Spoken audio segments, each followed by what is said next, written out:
All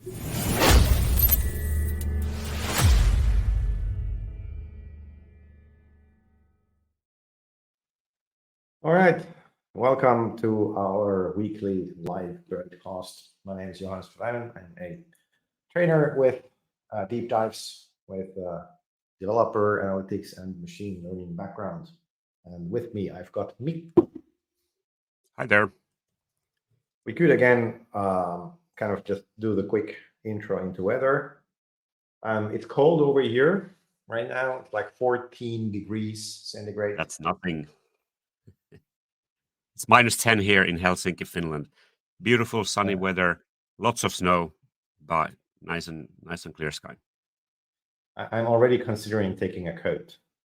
I don't have one, or I only use the road, right? That's ridiculous. All right, and then we kind of went into the bin of topics for the show and picked out DevOps. Now in this show, the idea is to talk about DevOps on a fairly high level. For people that might just have heard about it, might not kind of see the full picture. And then most likely we will be going deeper into different subtopics in future episodes. And, I guess it's fair to say that this is probably our most, or the topic that we're giving most instruction on, like DevOps or roughly related stuff. And so there's a reason for that as well. It's important topic. Well, is it because we're so good in it? It's because DevOps is needed nowadays. It's essential. Okay.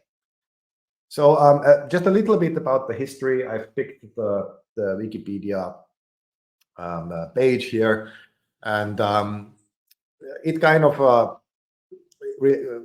goes back to the 80s and 90s with regards to combining software development methodologies with deployment and operations. But actually, do you remember that in the late 90s, early 2000s, we kind of did DevOps type of stuff, but we named it something different? I remember all kinds of things from the early days, but I'm not sure what you're referring to. For Waterfall example, or something else? No, for example, XP. Oh, yeah, extreme programming. Extreme program. Yeah. For some reason, I'm thinking about rational rows here. Yeah, that was the design. Cool.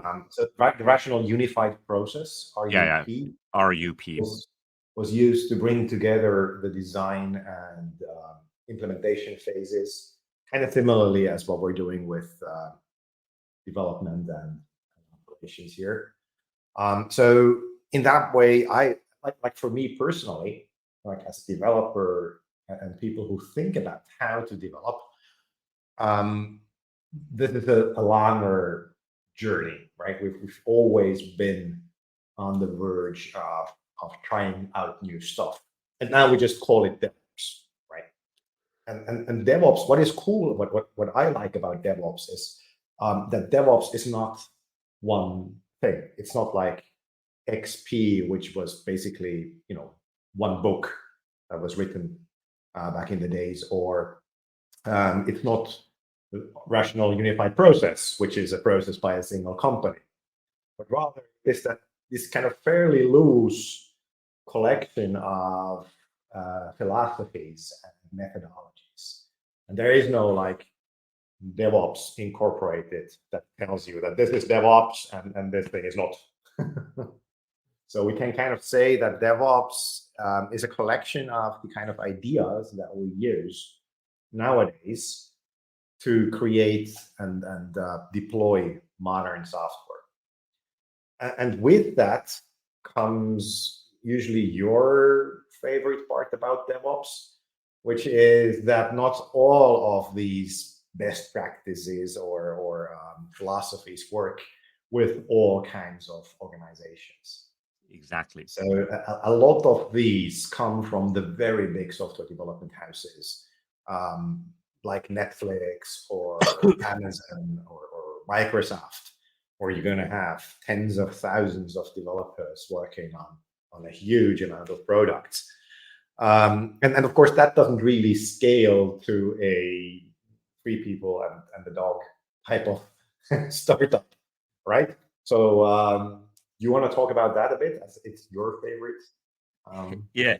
Well, I'm I've been working in lots of different kinds of projects, small ones, big ones, small clients, really big established kind of institutions, and there is always a way of doing things, and it's a different way for each company, but not I've never found a single way that would work in all those cases. And usually I'm not the one, of course, who decides what methodology we're going to use. It's already there. But mm, uh, the more flexible the framework is, the easier it is to find the how should I say, it's the easier it is find the way that really works well with that particular case. Let's say if it's a bank or it's just a two-man show. Yeah, I kind of. But with DevOps, the underlying the principles that why we do this is, let's say one of the core principles is that you don't do manually things, Mm. and that applies to all of those different kinds of projects, small ones and big ones, I would say. Yeah, exactly. So the way that I present it usually is that when we're doing DevOps trainings, is that we kind of present this bag of tricks, but then it's up to you to decide which one of those actually fit into whatever it is that you're doing, and then maybe use one of those tricks, which is this experimentation oriented kind of feeling, so that you're ready to experiment with new things, and then you measure them, and then you see whether they made sense or not, right? So you can use some of the technologies with that come with DevOps, just once, and try it out, and then see whether it works or it doesn't. And don't kind of take everything as granted, and then try to go somehow by the book. That's absolutely kind of against the principles themselves. But yeah, that's kind of, yeah. Yeah. Larger organizations are usually very inflexible, so it takes time to learn a new trick. Let's put it that way. And Yeah, but it depends. It really depends, and that's kind of the nice thing about modern software development. That a lot of these really high velocity environments push or high velocity requirements push these large organizations closer to the edge of DevOps.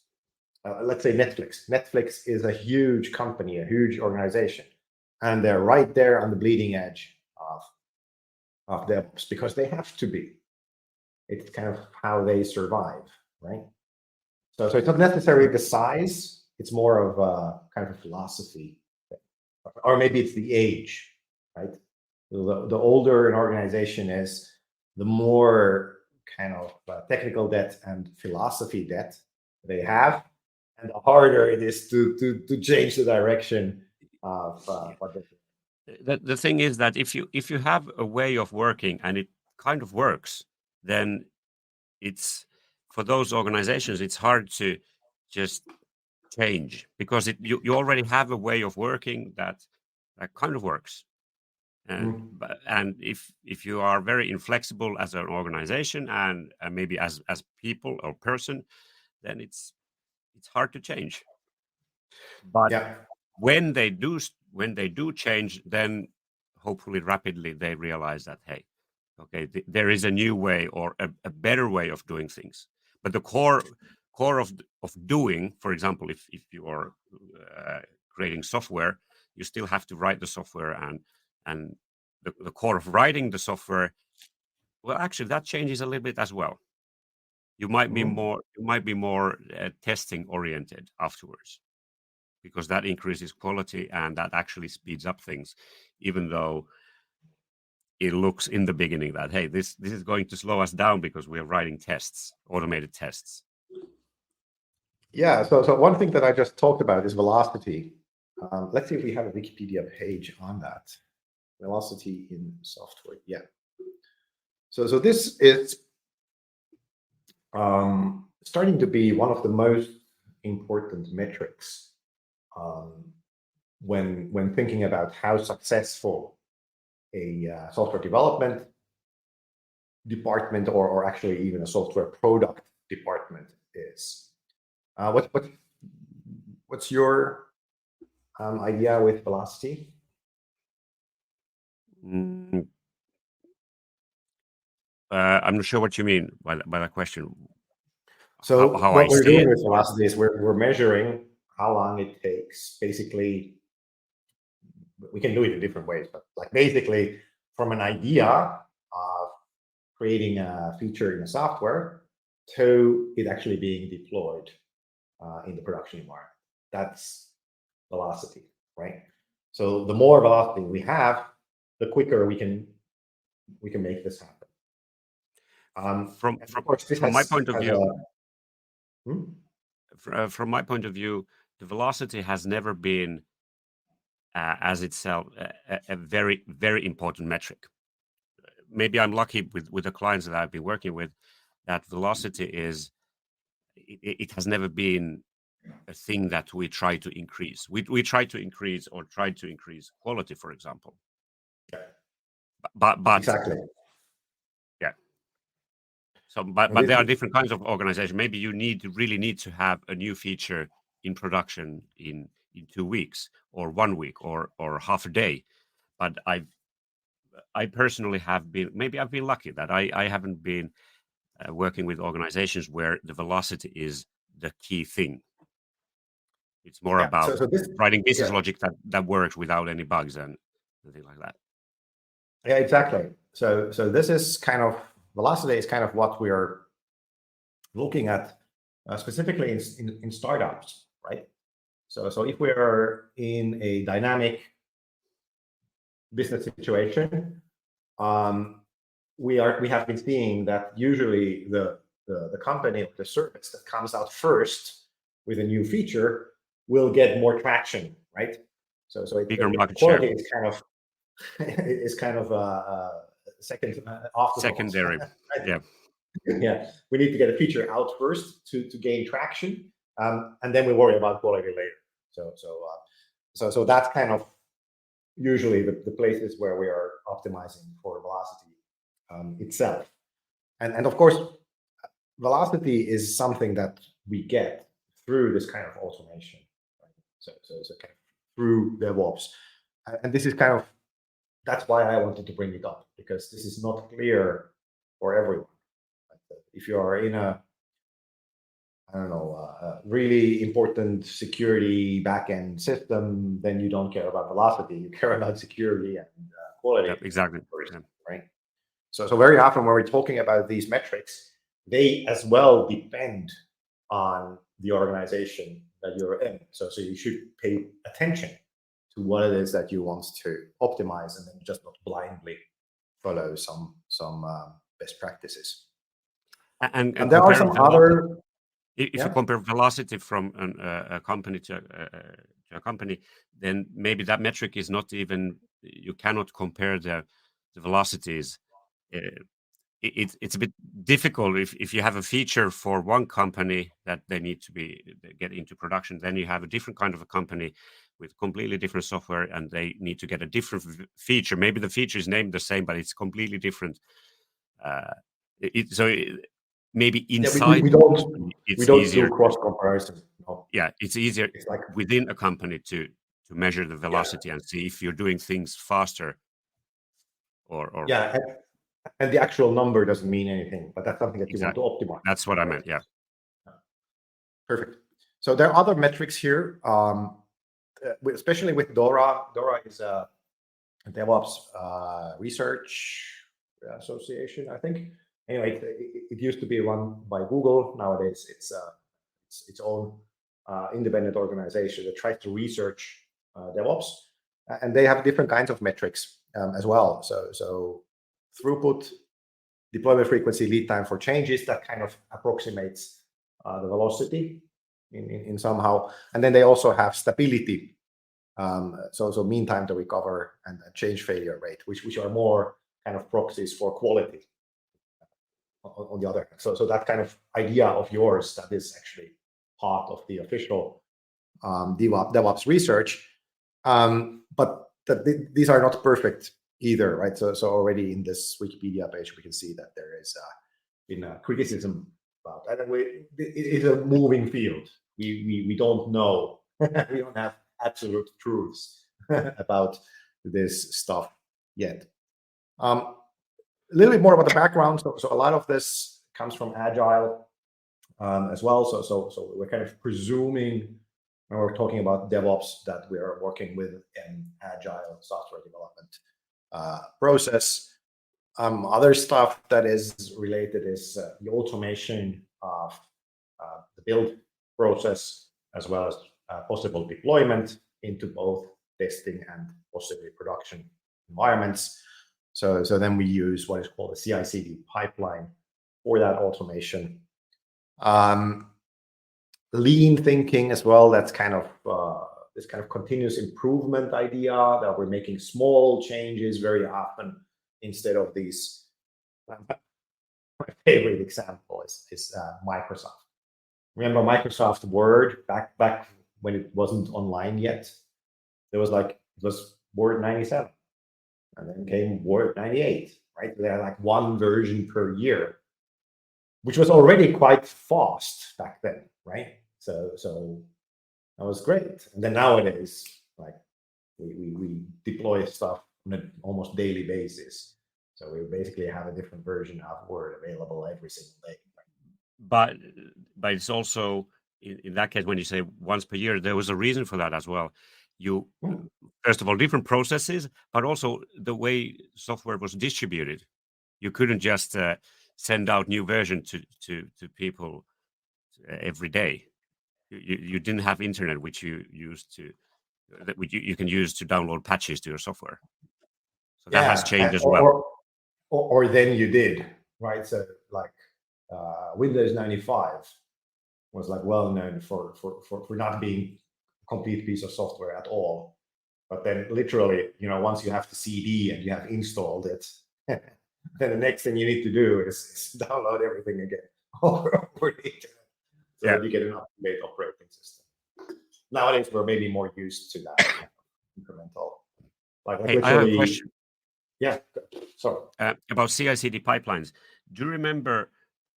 Because if someone is relatively new to this field, then and you're working with your clients or your organization, you have a CI/CD pipeline of sorts.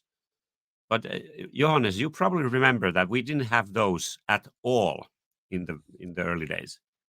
Everything was done manually.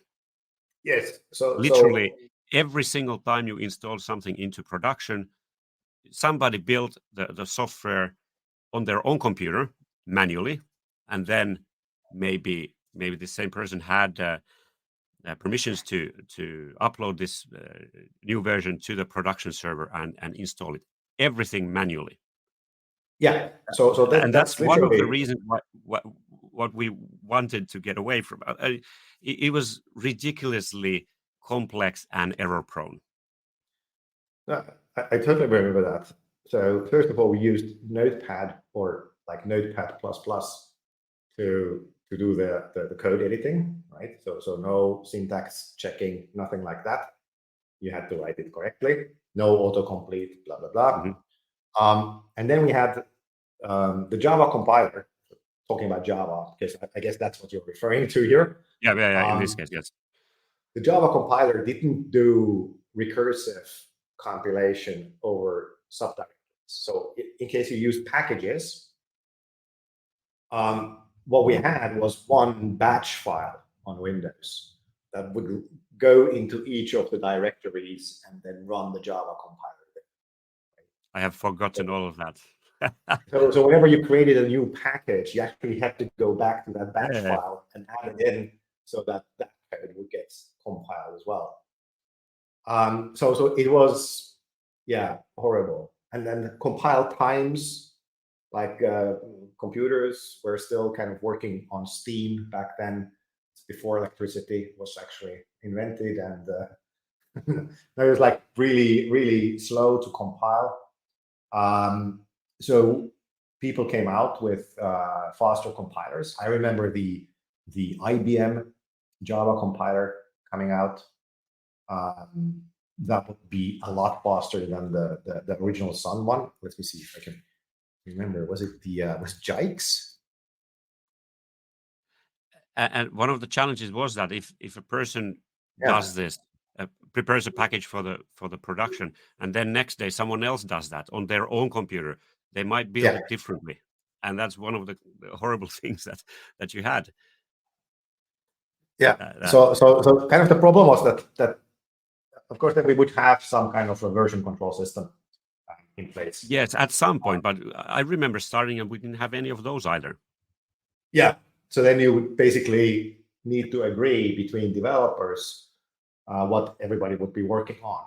Yeah. And even if we would have a version control system, it would be a centralized version control system, right? Which is lock-based. So you're basically locking certain files, not allowing other developers to edit them while you are working on them. And then once you're done, you're unlocking them again. So this can start working. Very inefficient to work like that. And error prone. And the CI/CD pipeline, and well, not magically. There's no magic in it, but it solves the manual part of things. But still you have to write the software, but the things and that's one of the things that, regardless of your organization, then you will nowadays need a CI/CD pipeline in order to have repeatable package, so that you can repeat the process of building and deploying something into production. Exactly, to the point of like security, like so don't let anybody go into the production environment. Only allow the CI/CD pipeline to deploy it, right? So that nobody can go past the official kind of way. And then you can build security into the pipeline itself, therefore securing the production environment. But yeah, maybe going a little bit ahead of ourselves here, but yeah. So this, once we started to get proper build file support for Java with Ant and stuff originally, then things started to become a little bit more automated, and there would be less problems. So like in the beginning, literally when you would compile something, it would fail because of typos in the code, right? Because we didn't have an IDE, so there could be a typo, and you wouldn't know that until you actually try to compile it, and then you go and look at the code again, and so on. So we got a long way from that kind of environment. But the one thing that I also wanted to kind of, before we go deeper into these individual things, talk about is that it's actually not about tools that much. It's also about a philosophy or a culture, as saying in here. And kind of the key issue here is to take responsibility, full responsibility of the software, right? So traditionally there would be this kind of handoff phase where developers would start off by developing some software and then testing it on their own machine, most likely, and then somehow handing it off to the operations people who would live in the basement and work on the production environments. And one of the things that was kind of interesting, because we happened to have been working with Java when it became a real backend language, right? So we would actually have Java software, and then we have ops people who don't know what to do with it. They're like, literally, so okay, so you gave me this jar file. So what do I do? So how do I run it, right? And then that led to us, the developers, telling the operations people how they should do their job, and that's not a good idea, right? Because they are talking, they use certainly different tools to do things than what we do, and we literally run our tests in the foreground, and then they're supposed to, probably run it as a service somewhere. So that kind of brought a lot of trouble to the table. And then there would be this total lack of responsibility. Like the developers would be like, oh, we are not in the production environment. It's not our problem if things don't work over there. And then the operations people would be like, well, this is some Java thing. Well, I've never seen this before, so I don't know how it works. Right? It's the developers who should take care of that. And then basically, it's this hot potato that we're just throwing around, and nobody is accepting responsibility. And if things didn't work, then it's always someone else's fault. Exactly. And DevOps tries to change that by removing this barrier, by basically saying that if you write it, then you run it, right? So whatever you're writing, then it's your responsibility to actually run it in production as well. And this is now just one of those tricks that does, gives more responsibility to people. It gives higher quality, it gives better response times in case of errors. But again, this you might have an organization where this is not possible, right? You might have I don't know, maybe you're running your stuff on a mini computer. You can't allow any developers into that environment, or there might be other considerations that stop that. Or you're in a field which is highly regulated, like bank or some healthcare industry, and then sometimes you do have you cannot let the same people access production data, for example. Yeah. And if you are able to deploy something into production, it means that you probably could, or not probably, you could write a piece of software that downloads the production data. Yeah. And exactly. That's not okay in every case. There are domains where that shouldn't be done. Yeah. But yeah, so that's kind of an example of basically a cultural or organizational change, which might be difficult to get through in a very old organization, but it's easy to start off with if you're in a new startup, because kind of there's no change required. We just do everything like this from day one. And here I know from personal experience that this might be the cultural change might be the hard thing, not the technical details of starting to use a new tool or doing things a little bit differently from the technical point of view, but from the organization point of view, that the changing of ways of doing things might be the hard part. And that's interesting, because usually, well, in the past, you didn't change the way you do things. You just changed the tooling and changed those things. And that was the easy part. Yeah, and it always had a limited effect on kind of just one person's job, right? So you didn't have to have this kind of cross-organizational change. So one of these cultural changes is microservices. Just maybe a quick intro into microservices, and then we'll handle this properly later. Like, what is the opposite of a microservice? Well, it is a monolith, and maybe a good example of a monolith would be Microsoft Word or Chrome, whatever browser it is that you're using. It's a single piece of software, and basically, whenever we deploy a new version of that software, the whole software gets deployed to you. So the individual modules that I'm sure exist within that software, they are tightly coupled to each other, right? So there is no kind of standard high-level API to talk between them. There could be different kinds of patterns exist for that, but in general, we are dealing with a piece of software as one, and that of course brings problems to us. Just due to the size of that software, we need to run tests whenever a new version comes out, right? So we need to run the full suite of tests, even if we just make a single change somewhere. There's no way to only partially test a monolith, or could be, but traditionally it's not done.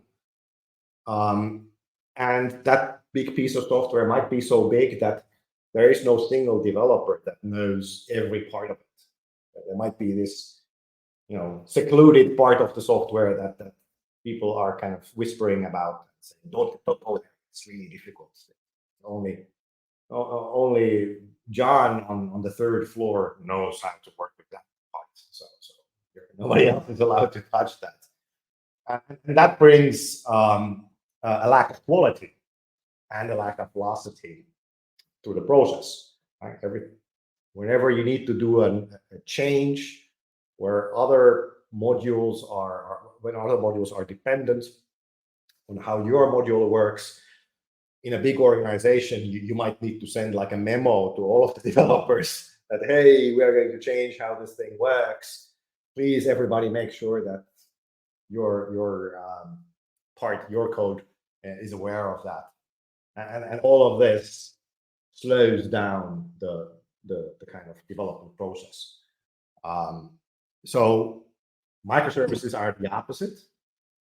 So they're different parts of the software are totally independent, and they talk via a standardized API, often even an HTTP API or gRPC if you need more efficiency. And then we deploy the individual microservices, right? So if you're looking at the Amazon.com website or Netflix, there are thousands, tens of thousands of microservices that are producing that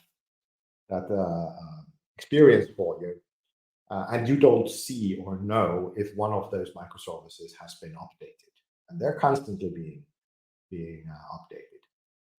So that kind of gives more control to the developers of the individual microservices, and it speeds up the velocity, because now you only need to test the individual microservice. It's smaller, it's easier to deploy, so on.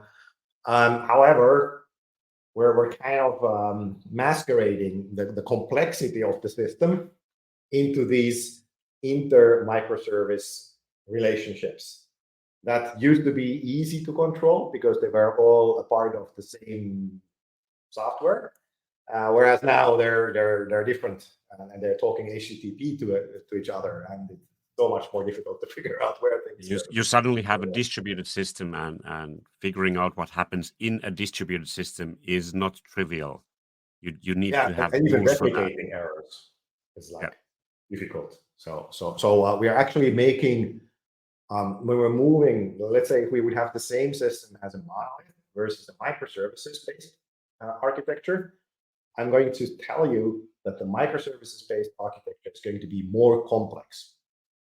It's like, and just kind of don't go there unless you need some of the benefits that come from microservices, like these kind of more velocity from the point of view of an individual microservice, individual scalability on a microservice level, or so on. So that's actually that's a good principle of not changing things just because there's a new way of doing things, or a new architecture that you could try. You don't have to change your existing software if it works. But for example, if you need the scalability and your monolithic approach doesn't give you that, then maybe microservices is a solution for that, or maybe part of your application gets kind of converted into microservices, not your whole application, but just parts of it. Yeah, and we kind of used to have this already earlier, right? So back in the days, we used to have a service-oriented architecture. Yeah. There, the services were kind of bigger than what the current microservices idea is. They're more like domains, kind of. So you could have, if you're an e-commerce store, you could have a service with regards to product stuff, and then a separate service with regards to I don't know, financials, right? Ordering and bank transfers and all of that. So the domain of each of the services was still quite huge, but it already kind of brought us into the world of distributed systems. Back then, we used really interesting stuff like RME over IIOP, RMI over IIOP. If you remember that remote method invocation. Yeah. It was really complicated. Or C++, we used Corba for that. But yeah, so that's kind of the that's actually a good reminder that there are different ways of doing things, and when we're talking about the monolith, then actually we had several monoliths working together. Maybe like that. So you don't have an organization that has one piece of software and everything is there, but you have lots of different kinds of larger software, individual pieces of software that they are working together. So it's not that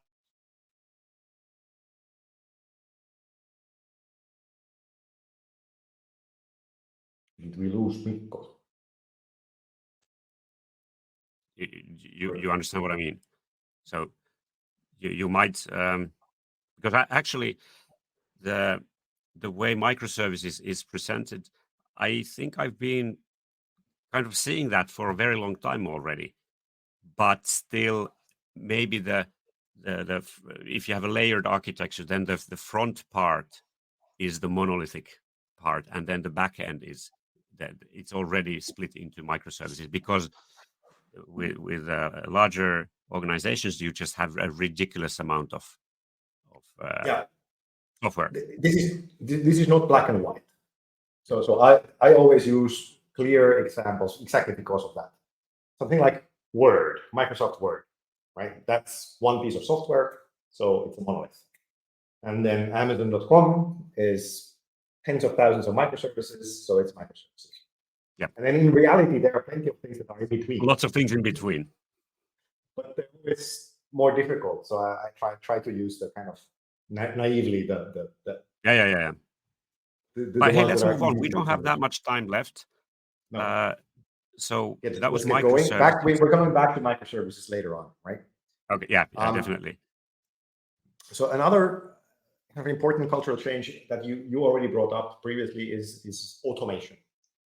And by automating, basically, we mean the whole CI/CD pipeline, including as much testing as possible. The reason why we want to do this automation is that it scales, right? So the more deployments we have, the more tests we need to run. So in an old way of doing software, you could have like manual tests, like you have a QA department that would literally click around in the software. I remember that. Yes. Try to find bugs. But the problem is, of course, that doesn't scale if you start to like deploy every day, right? Because there is literally not enough time. So it starts to make sense to invest into automation of testing, because you're getting so many repetitions of those tests. And then if you can test your software well enough, then you can allow your pipeline to deploy into production automatically.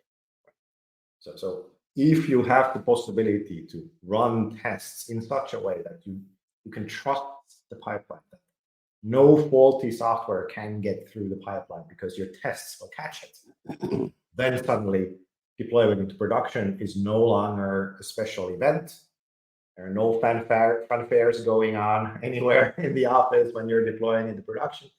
It's just something that happens automatically on your behalf. And then we get into these really fast cycles that literally, if you just do a single change into the code space, you can immediately deploy that into the production environment.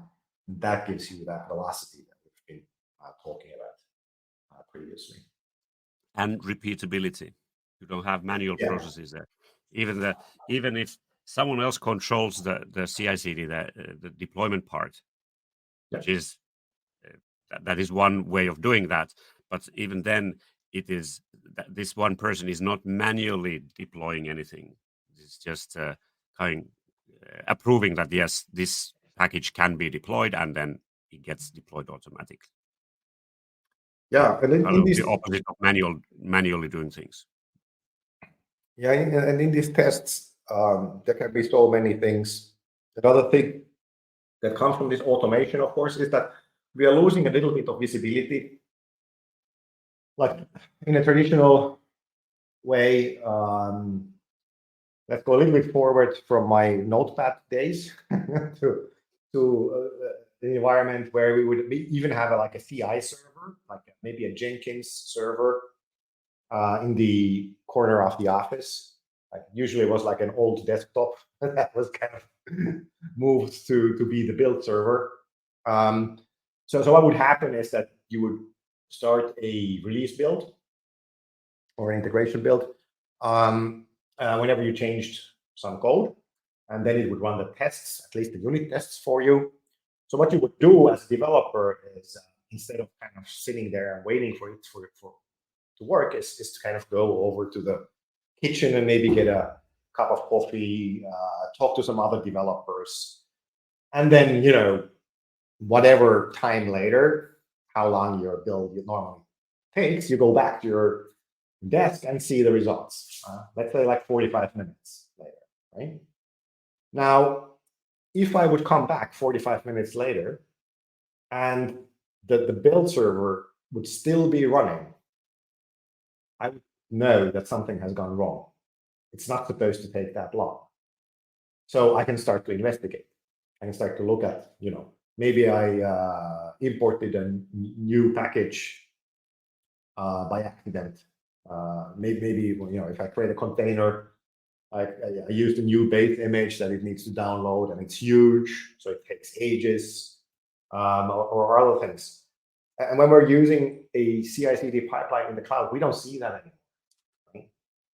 But we still have all of those metrics available to us from the systems, right? So all of these systems give you feedback into logs or into a metrics collector that you can then use to get back that visibility, right? So you have the build time. You don't need to know how much the build time is normally, but you want to see if it has dramatically changed from last time, right? If your build time now is double what it was the last time, then something has happened. Yeah, might be intentional, but might also be by accident, right? Or your build size, right? Previously, your build was 30 megabytes, and now it's 300 megabytes. Something has changed. If it's in the CI/CD pipeline, we don't see it. We never download that binary, so we can't see that it has changed. But the metrics will tell us that. So it's really important for us to kind of regain that visibility by setting up alarms with different kinds of metric system to kind of let us know that, hey, there's something weird going on now. And it might be that it's totally normal. Right? It might be I added a new thing there, so I know that this is okay. But it might also give us info that maybe a hacker has injected some unwanted, dependencies into our code, and now it's downloading half the internet and opening up vulnerabilities due to that. Do you have anything else there on your mind? We're slightly running out of time here. I wanted to ask you about your future.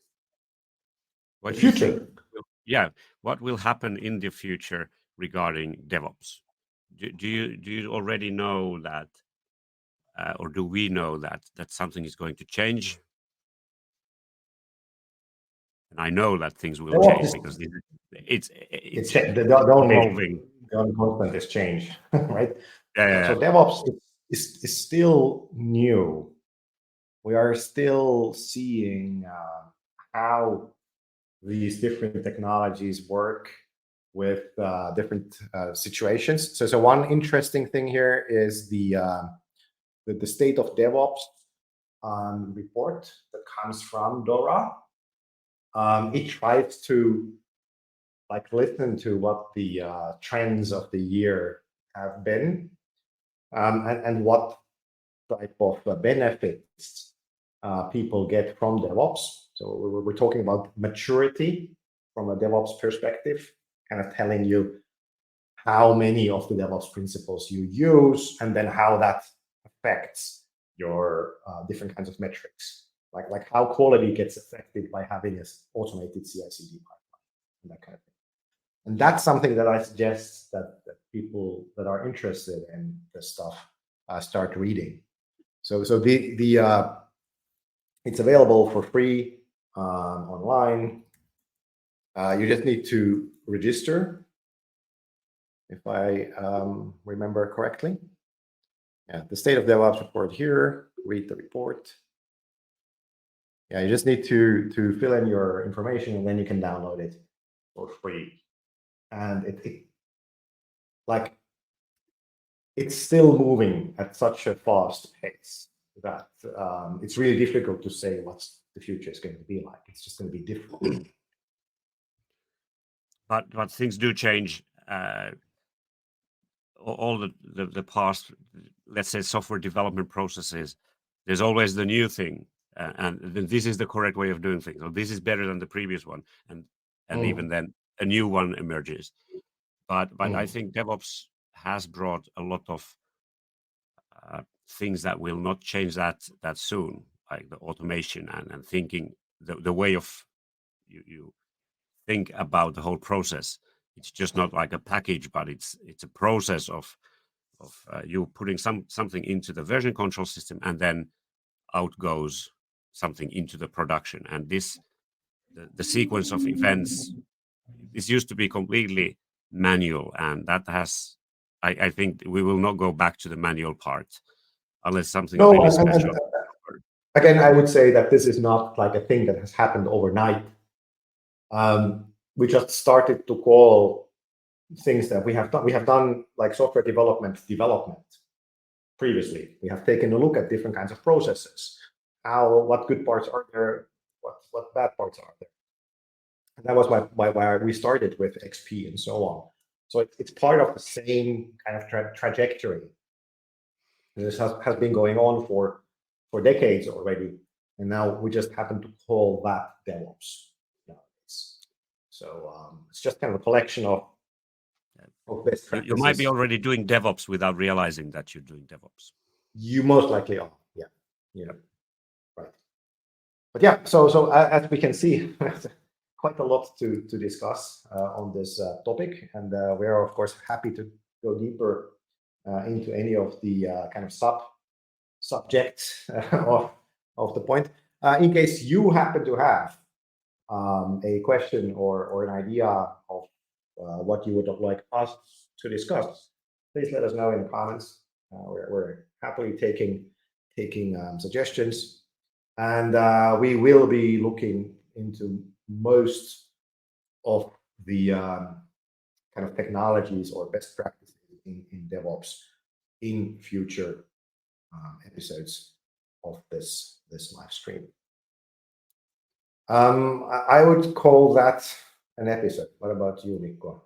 You want to add something? We agreed that we will not aim for an hour, but maybe more close to 45 minutes. Otherwise, we will just continue and continue. There are lots of. Yeah.